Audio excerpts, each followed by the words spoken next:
education and the role of digital repositories in today's academic environment.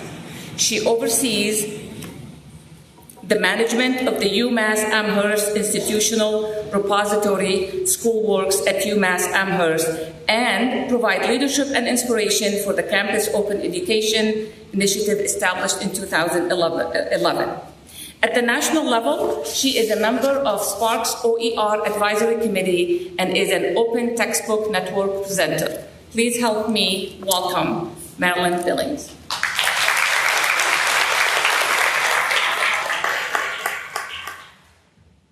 Thank you, everyone. I guess I'm on, yes? Good, thank you. So welcome to really snowy Massachusetts, which does not look like this today. They all have the day off. I'm going to get them back later. So I wanted to speak about the library role with open educational resources, something I've been very passionate about since 2011. So just by way of introduction to ourselves, so someone else asked earlier who the librarians are in the audience, so could you all raise your hands again, please? Yay, great. And all of those who didn't raise your hands, this is a really important group of people to become friends with. And so we're going to talk about that library role, what we've been doing with assessment and data analysis as we've gone along through the course of the last 5 years, lessons that we've learned, how to make it better by developing some best practices, and then we can just engage in conversation, because that's what I'd rather do. So UMass is a large school, relatively speaking. We're a public land-grant research intensive university with over 30,000 students right at our campus and over 1,300 full-time faculty. We're actually part of a 5-campus system, and we have a large online presence as well. That real tall building in the middle, I'm on the 19th floor of that building. So just thinking about my scholar communication role, some of the things that I've done over the past has been trying to figure out exactly what does that mean, because even scholar communication is a relatively new field. And I find that librarians really are at the center of communication for the campus. We really are not a discipline, and we go across all the different disciplines, which makes us very valuable for this particular conversation. We are a steward of scholarship, meaning that we collect and preserve information and scholarship resources that have been going on for the past hundreds of years, and we disseminate digital material in the best ways for our faculty and students. Obviously, we've been, as other people have mentioned, we organize and provide access to information, and I want to talk a little bit more about the expanded liaison role with faculty and what that means going forward. We've been re-envisioning what our liaison reference librarians do to include things like copyright, fair use conversations, what authors' rights are, Creative Commons licenses, how you'd go about using them, and then going further into information and digital fluencies and how faculty would go about teaching that within the pedagogical movement that they are doing in their classes. We're also engaged with researchers on their data management so that they have a way to archive those and save that over a period of time and address what are happening with the National Science Foundation and many others in the requirement to provide access to that research data for replicability types of purposes. So what are some of the alternative models? And I will some are grayed out on purpose because I'm not going to talk about them today, but the institutional repository movement that I've been involved in, open access journals is another way of disseminating this information, but the open educational movement has become a real passion. We also talk about open research in my department. So we finally have a logo that you see up there that passed all the criteria that needed to be passed in the university. Our initiative started in the spring of 2011, and I wanted to just say that I think it was Jerry or who mentioned earlier, what gets you engaged in this? What makes you take this risk? Well, it was our friend Stephen Bell at Temple University who was giving a talk, I think in 2009 at a library conference, and was talking about this, and I thought, UMass could do this. We could really do this and do it maybe better. So that's kind of what egged me on to really get into this, just because, friendly competition kind of never hurts. So what were we talking about when we wanted to start this program going? Several prongs. The creation of new teaching materials and new models. The use of existing open, free plus the 5 permissions, information resources that support student learning. The use of the library subscription materials, and the development of other open technologies. So between these 4 prongs, that's what we decided our open education initiative would be like. And we wanted to provide small incentive grants to faculty to embrace one or all of these particular kinds of things. So to do that, we decided we had to figure out how we were going to support it. So LibGuide, whichever way you want to pronounce it, we created one of those, and then we actually have evolved it since then to be a complete website that has a lot of links over to other kinds of sites, as have been mentioned, here today so far. So what have we discovered have been the kinds of projects that faculty are interested in doing? We, too, in our grant process that we have split it up into basically 3 different types of awards. Faculty who are interested in potentially adopting the open educational resources, and that's really just by and large just replacing a commercial textbook with the open education one. They get like $500. They could adapt, usually combining an existing open education resource with some library resources and some new creative materials. Or they might want to base on it. And this has really been kind of interesting because I'd say at least half of the grants that we've had over the past, since 2011, have really been creating materials. And that is because there really haven't been, in the past, the kinds of materials that the faculty wanted to use. So what are we talking about when we're looking at these open educational resources? I don't know if you really can see these things, but they're a combination of open syllabi, open textbooks, streaming videos, new kinds of quizzing methods, open courseware, different kinds of online modules, combining all that stuff in sometimes with library resources. It's been really amazing to see the creativity of our faculty, but of course we all knew that. And it just comes out when they start working on these things. And I think one of the other things to really note is that the faculty really do start taking much more ownership of what they're teaching the students. And I've had faculty come to me and say, wow, I'm just so excited by this and how engaged my students are in this course now. And I just kind of look at them and go, you're very excited about this, and I can see where the students would be, seeing that enthusiasm that you have. So doing this kind of work, as has been mentioned before, I believe, there are a lot of partners that need to be involved in this, in providing this support. Part of our grant program includes a peer review process. And it includes people. We have an IT minor program, some faculty from that group. We have librarians, our Teaching Excellence and Faculty Development group, and the Campus IT group that I'm actually now the interim director of, however that happened.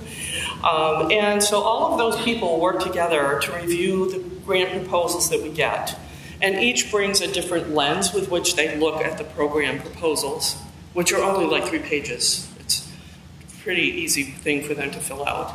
so that we can actually nail in on, are there technologies that aren't supported by our university, are there other kinds of resources that are needed. And what's been really interesting to see happen over the last couple of years is how much more sophisticated the faculty grant proposals have become, which tells us that it's really seeing some real potential for growth going on across the university. They'll say things like, I've already talked with my library liaison and I know that these resources are here, and so what I really want to do with my course is to take those resources and build this new thing. Whereas when I first started, it was really very kind of ill-conceived proposals. So it's been, even though they had guidelines, it was, they're much more sophisticated now. So then we might ask, well, who is providing the funding support for these kind of small grants? So the Provost's office, right at the very beginning of this, saw the potential for these kind of grants to support our student success and retention outcomes, and has provided some incentive grant funding. The IT minor program has also had some funding available and has provided that to us. The library, either through our friends group or through some actual acquisitions types of budgets, has diverted some funding off to this when we see the student success things happening, and the teaching excellence and faculty development group as well. So it's the whole plethora of partners. Each one might have, $500 here or $1,000 there, and by the time you add all the partners up, you have enough money to maybe provide 10 grants or something like that. So what are the libraries doing when we're providing this kind of support? So the administration of these grants comes out of my department. The liaisons work with the faculty. If there are some textbooks that we need to purchase to round out something, we will do that, and various other things like that. The Teaching Excellence and Faculty Development Unit have people who work with faculty on their syllabus creation, on the whole instructional design of the course, and new objectives, and that kind of thing. And then the Instructional Innovation Group is the group that is responsible for Blackboard or Moodle integration and how that would all work. And so you can see how that kind of a partnership, and by having that kind of support from the very beginning of our process, has really proved to be really good for the success of our program. So what are some of the barriers that we've noticed for faculty adoption of open educational resource? First of all, it's been the lack of awareness. And by being able to have small faculty workshops and engaging in the academic department discussions through our liaisons, we've been able to increase that awareness a great deal. We've also done presentations for our faculty senate a couple of different times. The most recent time, it was actually faculty and students that gave the presentation. They talk about the lack of discoverability, the fact that they're so hard to locate. We've seen a few solutions to that today, and there are some others that are, I know, in the works. So in the library, we've worked and had workshops for our liaison librarians so as to make sure that they know the kinds of tools that are at their disposal to find any of these kind of materials along with the ancillary materials. But the lack of ancillary content has been an issue. So how might we be addressing that? I've been having conversations with our College of Education recently, and there's been this whole conversation about disposable assignments.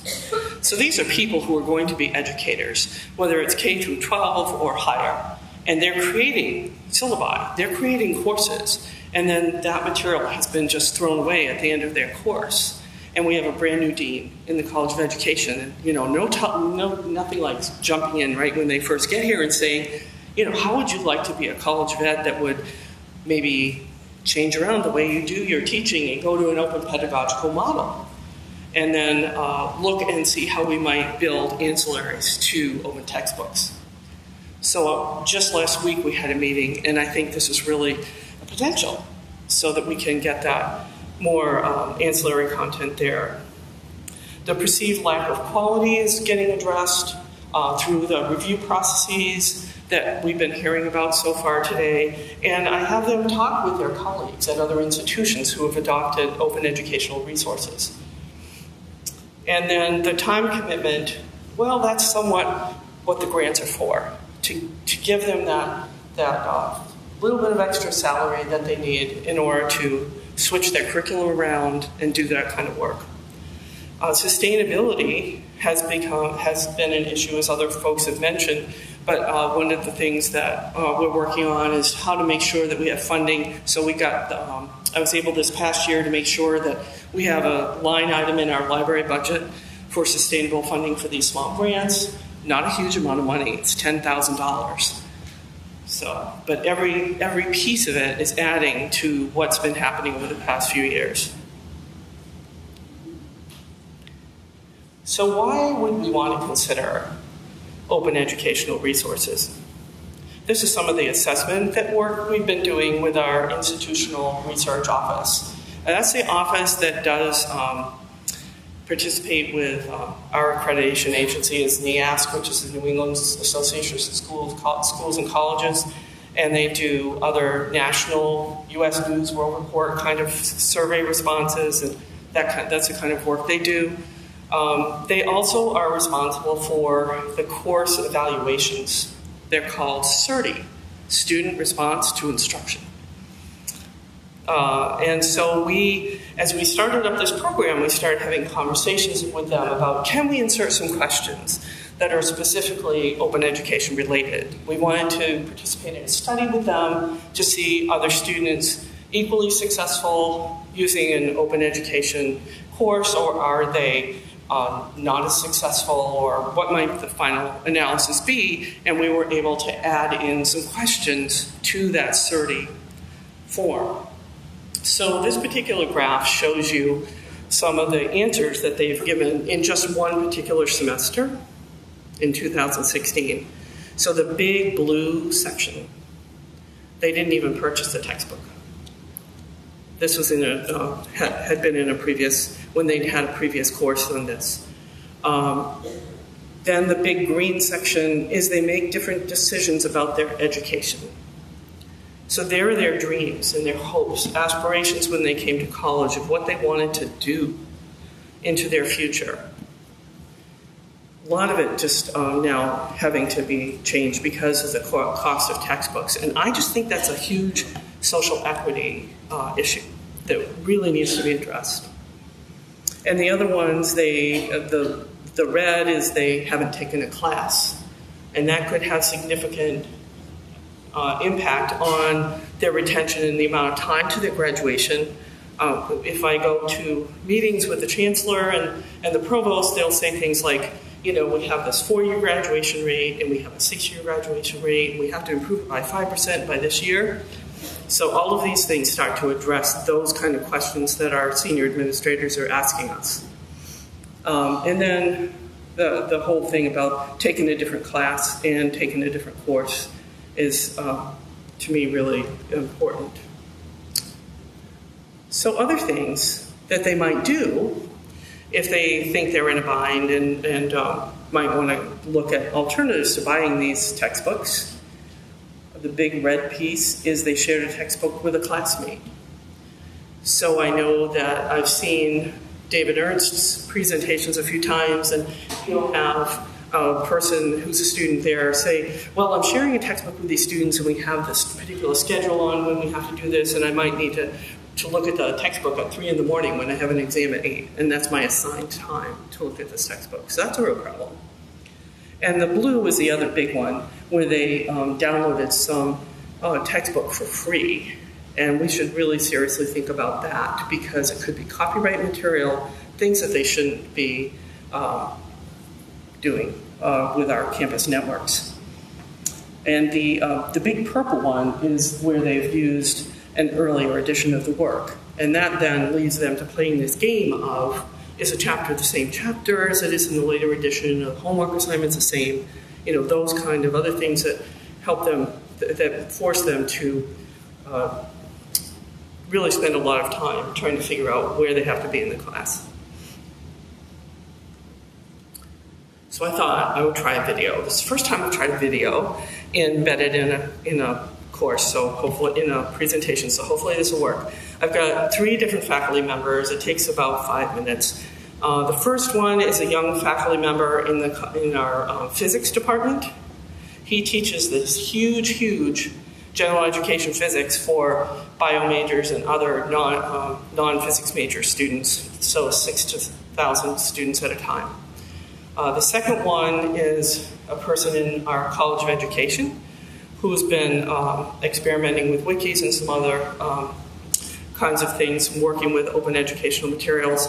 And the third person is now the head of our diversity initiative at the university. She's in the sociology department, and all 3 of these have been recipients of our particular grant program. So, let's see if this works. So what we're doing in this is a protocol classroom where students are required to do a lot of preparatory and do some introductory sample problems before class. And so we created a system online, which is a combination of readings from the textbook, videos that myself and colleagues have made, posted to the course YouTube channel. And this is where students get exposed to English for the first time. Then from 2 classes, we go on application. Our first iteration of this just had all of the reading videos in a PDF document. This is very confusing to navigate. And so now we have embedded the readings into the Google system and centralized everything in a different homework system called Master Physics, which only costs students about $35 a semester. So students are only paying $35 a semester with this online homework system. The online homework system is over the textbook because it allows us to grade the homework problems automatically, which considering that we have 600 students is an absolute necessity. You can't grade homeworks in any other way. So we need to build an online system. The free systems, I have hope will eventually catch up, but they're not quite there yet. If they eventually catch up, become more viable, then that would be something. Once we have identified some resources, you can do the variety of ways. So we will, indicate a which page will help you sign up for that week in the course. We'll have some added resources down the bottom.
So, yeah,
more motivated. But thinking about how you do a service, how you can do it, and started on how you do it, how you have. So, that's those things. Don't do that. But I don't feel all the little things that we have. And I want to keep the announcement early that year, one year. Then that really is not as well. And I think that you use the tools really hard to think about how that rather than the word on the own side, so we do it. You think about who gets the tools that are the first one not in the past. So now I want to say, well, that's something that I actually want to do. Right? It's happening possibly. So I think I'll tell it. There's a way to do it. And we have time to do it.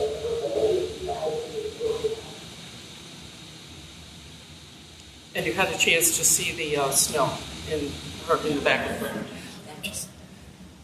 All right, before we go on to the results since 2011, I've got one other example from a faculty member in the sociology department who wanted to actually create a textbook that was an intro to anthropology from the point of view of Native Americans, because Native Americans' point of view are not reflected in traditional anthropology textbooks. So she got one of our grants, and then she realized there was no way she was going to be able to do all of that quickly enough for the course that she was going to be teaching. So she said, well, how about if I reimagine what I was going to do with that money, and I actually embed the students in the creation of this textbook. So last fall, she had it's an honors college class, so it was relatively small, 20 some odd students, all non-anthropology majors. And so she gave them the first third of the class. It was more or less a traditional lecture components. But meanwhile, she was having them as their homework assignments go out and look for open educational resources that were available in the field areas that she was giving them lectures about. So by the middle of the class period, of the semester, I'm going to say, they were positioned to understand what wasn't being included in the particular introductory anthropology books, and there was not a lot there for them to pick from. So their writing assignment for the semester was to work in small groups, or individually if they chose, on a particular chapter for this new introductory anthropology textbook. So before the last class, they had handed in all of their assignments, and she flipped them all over into press books that morning before class started. The students had not seen their full textbook prior to this last class. So I went to that last class, and it was amazing just to say how engaged all the students were in showing the other students what they'd learned in their particular chapter, and they could see the entire draft textbook, because it all needs a lot of additional work still. But they were, to an individual student, so impressed with this whole project that they'd been engaged in. One of them said, I am never, ever going to forget this experience. And those are the kind of things that we're looking for, those kind of teaching opportunities, and that change over towards a more open pedagogical approach. So hats off to that faculty member. She's on sabbatical this semester, so I look forward to seeing, what comes up next for her in finishing that textbook off. So results since 2011. And we're still saying that we're in pilot mode because it's safer for the faculty to realize that it's a pilot. So we usually have had between $10,000, $20,000, $25,000 a semester to invest in these mini grants. So if you take a look at the fact that having saved close to $2 million actually by now, that's a huge return on investment that some people don't want to look at it that way, but it's an amazing transformation. Over 7,000 students, 60 faculty members, and 100 classes were impacted. And that is the one time of each of those classes, these classes have been now taught, some of them several different semesters. And I had one faculty member in engineering who said, I get what you're trying to do with this initiative. I am going to take all of my engineering classes and flip them over to open. So those particular results I haven't captured here at all. But those are the kinds of enthusiastic faculty ambassadors that we now have in some of our academic departments. So going back to libraries and what our roles have been and how we can transform them, I think we can see by having had our liaisons going out, talking with our faculty, and showing them the library resources that we have available, the open education resources that we have, and helping guide them through that whole process if they want to adopt, adapt, or create the value add that they bring to this particular field. We have always collaborated with teaching and research faculty, and it's really served to firm up that bridge so that more of the open access work that I'm engaged in actually works more efficiently as well. It's kind of a really interesting way that things are developing. The library, we've always cared about the students and the students' success, but I would say we're even more student-centered and focused on that user experience than we've ever been. And I've had reference librarians who weren't really interested necessarily in talking about that open access piece or the Creative Commons licenses, but I got into this open ed piece and they were ready to go, and then it's been much easier for them to pick up these other pieces now because they see where Creative Commons fits into the open ed landscape and hence also into the bigger open access world. We've always been, I don't want to say always been, but more involved in one-on-one class sessions. We've started to embrace that role as educators in a more seamless way now, coming into classes, even for some parts of classes for an entire semester. I could talk more about that, but I won't right now because my time will be up. And we will also have been able to showcase the ways that we can provide maximum impact on student learning and success. Another thing that we do is we will provide these educational opportunities and workshops, whether they're brown bag lunches or whatever else might fit into the faculty schedule for talking about, open education, open access issues. And that's becoming even more popular with the faculty members. We engage with them and get them involved in the conversation and presenting what they've discovered, and they learn from each other. So some of the services that we've been able to transform over the course of these 5 to 6 years is putting in a way to discover open educational resources, whether they're within our integrated learning system or whether they're part of the bookstore, which we no longer have a real bookstore. We went with Amazon about 3 years ago, so we don't have an on-campus bookstore anymore. I know that sounds really revolutionary and risky too. And we're in the process now of looking at all of this and seeing where that may go. We've been also experts at providing metadata for various pieces of content. So we can do that for the open educational resources that we are creating so that they're more discoverable. If it's a textbook, we can assign ISBNs, we can do digital object identifiers. It all fits into what the library services have been traditionally. Providing the accessibility to the content, we work very closely with our accessibility and disabilities offices to ensure that we have the accessibility features that we need for all of our open education resources. And we make sure that the faculty members know that they have the right to download a copy of that open educational resource and where to keep it and make sure that it's preserved and durable over the longer period of time so that they can continue to use those materials. And we also have increased gradually over the course of all of this time our staffing. I now have a person who works for me full-time on our open education initiative, and we're working on specific software that they ask for to work with their open education consequences are. It's the need to maintain that flexibility. I love the picture of that cat. So that we're responsive to what the faculty needs will be into the future. So what have we learned? How critical it is to address the barriers that the faculty think there are for the use of open educational resources.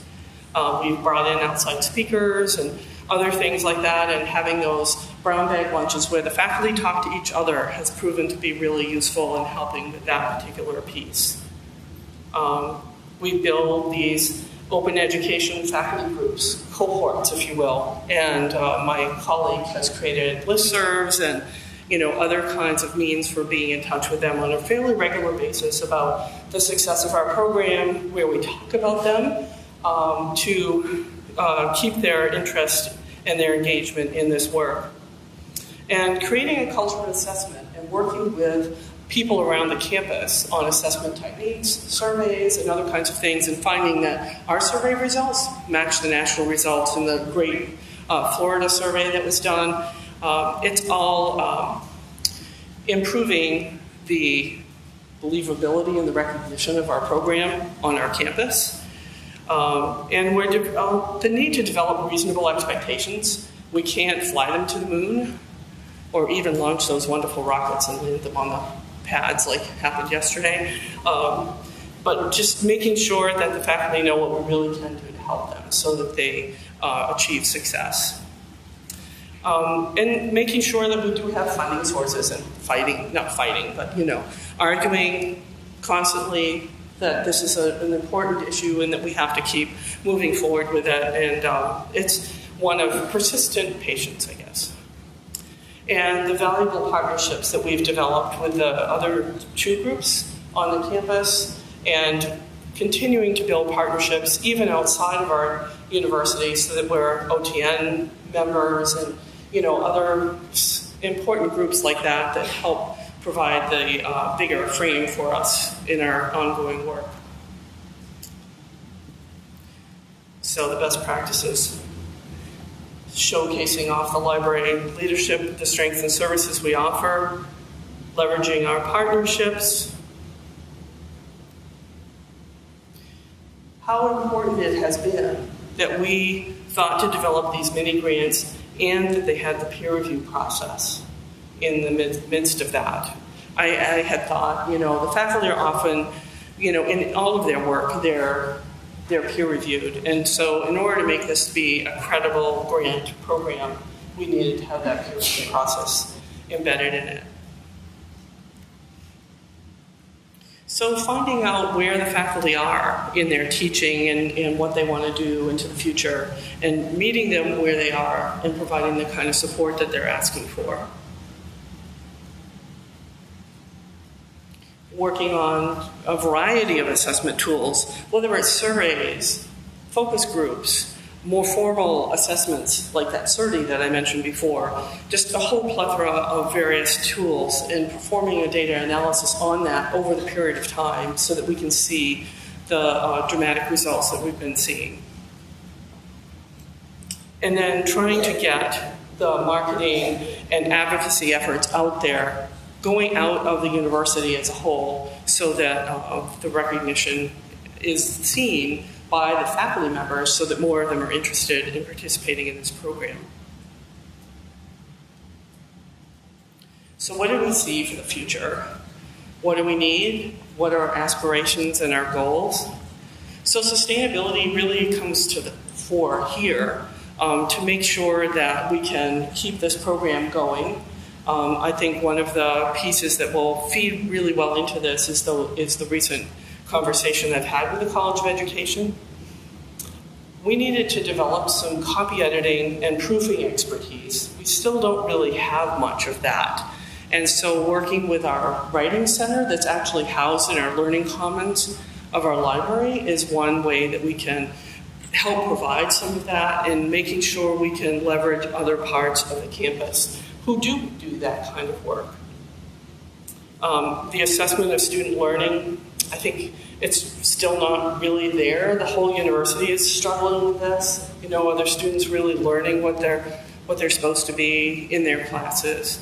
and making sure that we keep looking at that. The advocacy, marketing, publicity is nowhere near where I'd like to have it be. So that's something else that we need to be continuing to work on. We have a communication and development office in the library, so we're engaging with them on like the creation of these videos and those kind of things. We've also been involved with our entire state in the TACT grants, those Department of Labor grants. The community colleges have won those grants, and the Achieving the Dream kind of work, and also getting involved with the whole K through 16 kind of spectrum. Working with Massachusetts Board of Higher Ed, that you have some people here in this audience who will reflect those kinds of interests. So kudos to all of you for getting everybody in the room to talk about this.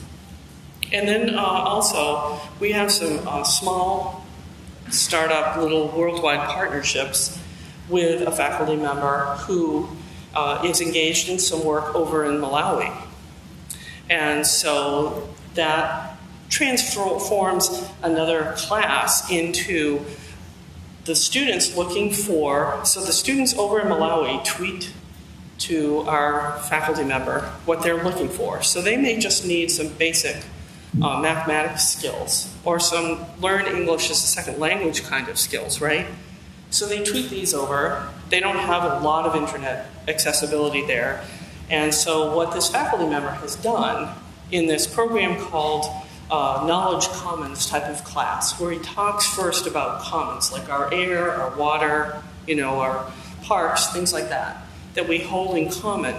And if we then go and think about our knowledge as a commons and look for open educational resources that would match the tweets from Malawi, can those students who are in this class then answer those in a responding way? Maybe we put them on a Raspberry Pi that then gets shipped over there, some imaginative type of creative way. But it's starting to think about us as a whole global community and how we can lift each other up in some really exciting new ventures. So that's kind of like an alpha type of project, I guess I would say. So then the possibilities with open educational resources that will really make a difference going forward is to align them with our university and college missions. So our two big ones, any guesses? Student success, student retention, right? So aligning the fact that the research shows that the use of open educational resources addresses both of those mission statements. Developing the culture of engaged faculties, librarian staff, and administrators all working as a team.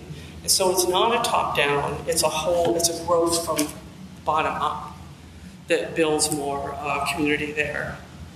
Another one of the materials, the statements that our chancellor makes is he wants UMass Amherst to be a destination of choice. And so by embedding the open education movement into the fact that we can make the university a better place for students to be coming to, whether it's online or in person. The engagement and ongoing commitment to the whole teaching and learning enterprise, our student diversity, equity and inclusion has become a really, really important issue, like it is, I think, for many people. And Anna Branch, who was the last person you saw on the video, is now working directly under the chancellor in those kind of initiatives. So having her gone through the open education program, finding it really valuable, and now being at that level, I'm hoping that will help raise up the whole open education work. And then to just continue building these robust partnerships, both within the university and external, and whether external is in the region or the state or nationally or around the world.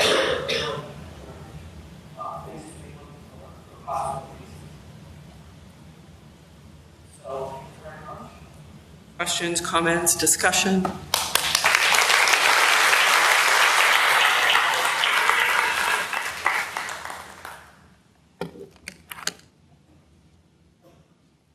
you see anything that you all can do in Florida that would be helpful from what I said? Yeah. Hi. Hi. I work at University College in Fort Pierce, and I just wanted to let you know that I saw your colleague present at ALA in Orlando a few years ago on your initiative, and I was able to implement a lot of the ideas and things that you've already done in your program.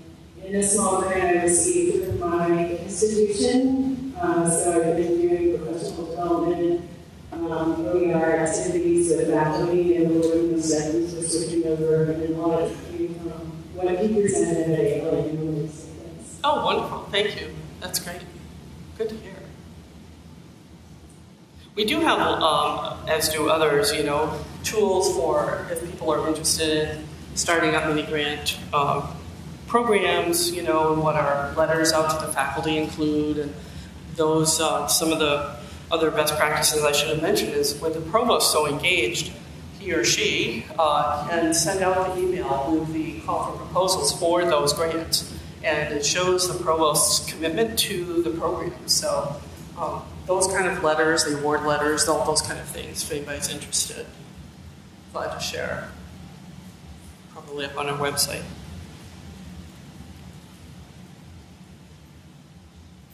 Can I ask how your program is going? And how long ago did you start it, and how's it?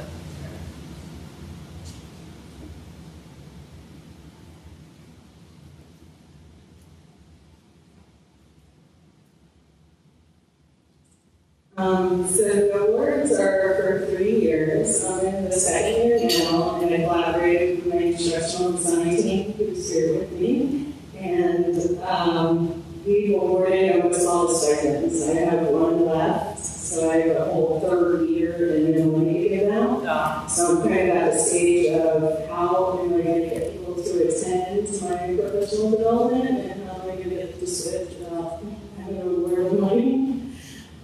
So I've been thinking about other grant opportunities to get additional funding, but I'm hoping that we can move into something where our next presentation is going to focus on, instead of switching the entire course, focus on a specific lesson or subjective, map it to content, and go through that whole process with them and model that and see how that goes.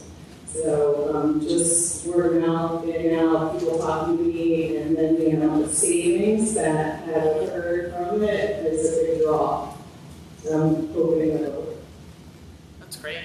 Yeah. I was able to, in the course of all of the work that we did, I talked with our person who's the head of our Teaching Excellence and Faculty Development, because they also award small grants to faculty members, and to try to dovetail the open education in with those grants so that we could kind of partner with, get 2-for-1 kind of bang with the faculty members to do that kind of work. So I don't know if that would be helpful.